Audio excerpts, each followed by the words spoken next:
Welcome to அம்மாஸ் blue apron.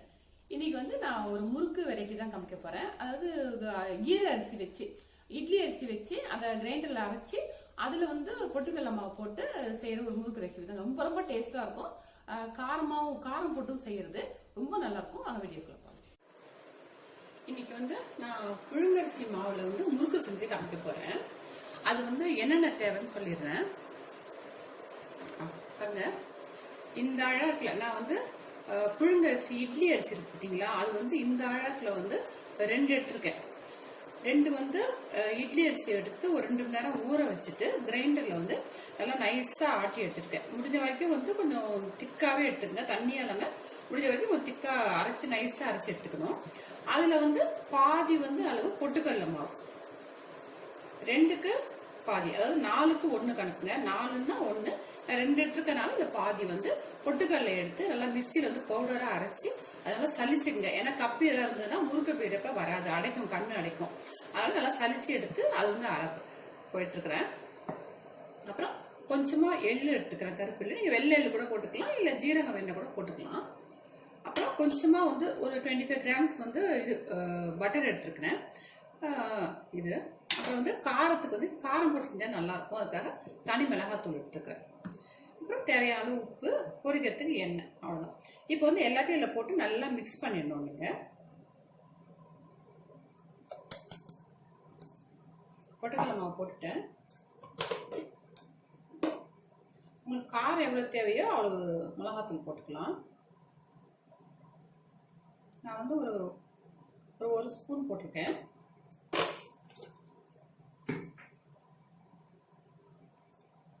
உப்பு தேவையான அளவு,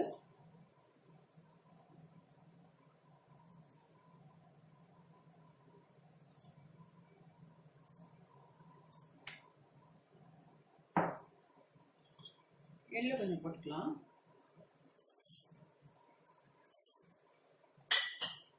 பட்டர், அப்புறம் எல்லாத்தையும் போட்டு நல்லா மிக்ஸ் பண்ணிடணுங்க, நல்லா பசஞ்சிடணும்.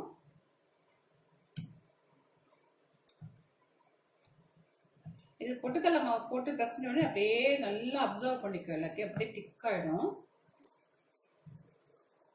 ஃபுல்லா மிக்ஸ் பண்ணிட்டு காமிக்கிறாங்க.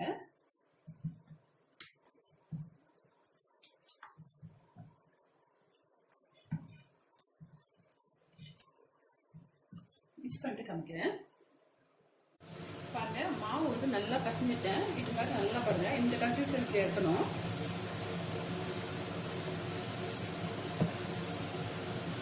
செய்யறப்ப நல்லா வரும், ஈஸியா இருக்கும். இது வந்து விஷயம் மட்டும் ஞாபகம் வச்சுங்க, மாவு வந்து கிரைண்டர்ல அரைக்கிறப்ப நல்லா நைஸா அரைச்சிருங்க. வெண்ணெய் மாதிரி நல்லா நைஸா இருக்கணும். அப்பதான் முறுக்கு பெய்யறப்ப விரிசல் இல்லாம அடைக்காம கண் அடைக்காம நல்லா வரும். அதே மாதிரி பொட்டுக்கல்லையும் மிக்சியில அரைச்சிட்டு நல்லா சளிச்சுட்டு அப்புறமா ஆட் பண்ணுங்க. அப்படியே ஆட் பண்ணுவோம்னா 2 விஷயம் நல்லா ஞாபகம் வச்சுங்க. இப்ப நான் அடுப்புல எண்ணெய் வச்சிருக்கிறேன், நம்ம முறுக்கு பெய்யலாம். பாருங்க, எண்ணெய் காஞ்சிடுச்சு. இப்போ முறுக்கு பிழிஞ்சிடலாம். நான் லட்டு சுட்டு அந்த எண்ணெயிலேயே அதுலேயே கொஞ்சம் எண்ணெய் ஊற்றி அதுலேயே முறுக்கு சுட்டுறேன்.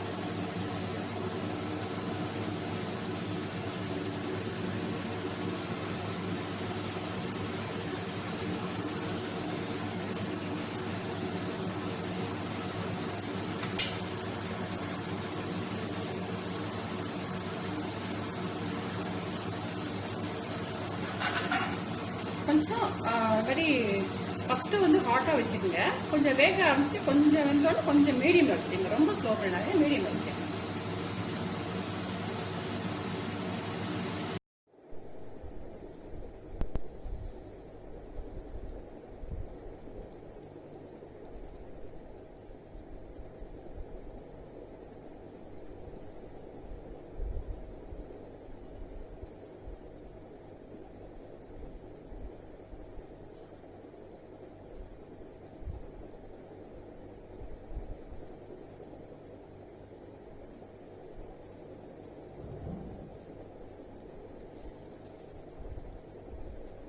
இப்படியே கொஞ்சம் லைட்டாக திருப்பி போட்டுடலாம்.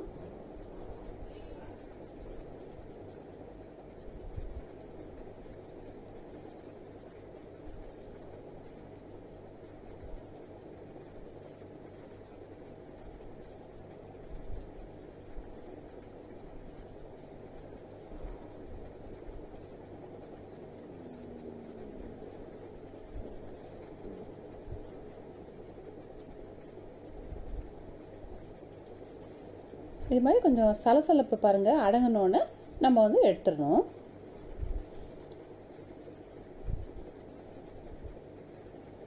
பார்த்தீங்களா? இப்போ திருப்பி போட்டோன்னே இதுவாக வரல பார்த்தீங்களா? அப்படியே அந்த கொதிச்சிட்டே இருக்கிறதுலாம் அடங்கிடுச்சு பார்த்தீங்களா? இந்த ஸ்டேஜில் வந்து நம்ம எடுத்துடலாம்.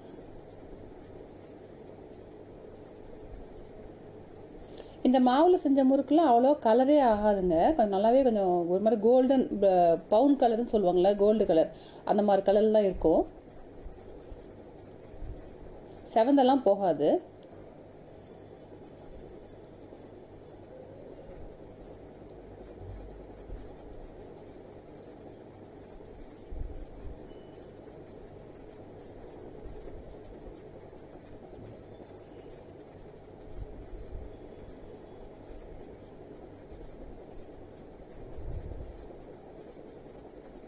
எடுத்துடலாம்.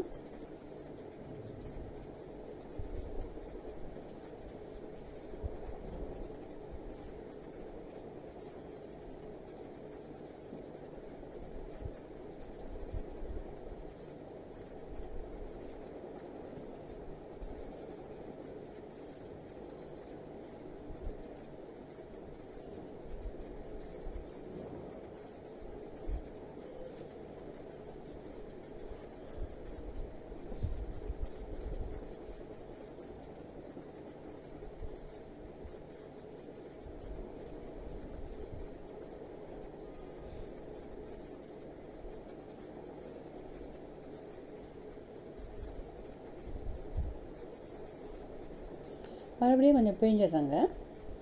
நான் வந்து முள்ளு முறுக்கு பிரியங்க நார்மலாக ஆர்டினரியாக இருக்கும், தேன் குழல்னு சொல்லுவாங்க பார்த்தீங்களா, அந்த அச்சில் தாங்க போட்டிருக்கேன். அது என் பசங்களுக்கு வந்து அது மாதிரி முள்ளு முறுக்கு மாதிரி பிழிஞ்சா பிடிக்காது, அதான் இதில் பிழிஞ்சிருக்கேன். அதுவும் ஒன்று பிழிஞ்சு காட்டுறேன் நான் முள்ளு முறுக்கில்.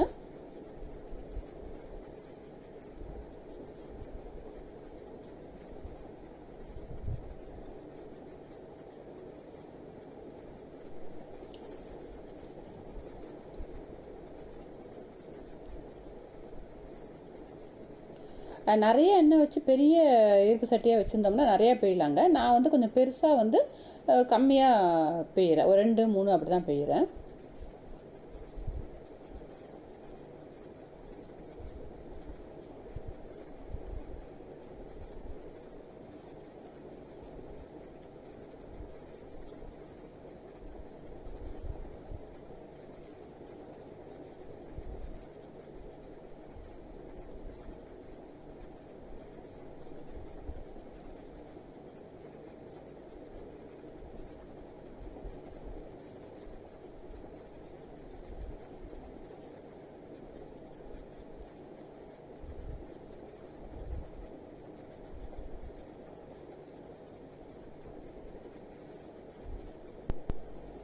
பாருங்கள், இந்த முள்ளு முறுக்கு வந்து கொஞ்சம் பிழிஞ்சு காட்டியிருக்கேன் உங்களுக்கு எப்படி வந்திருக்குன்ட்டு.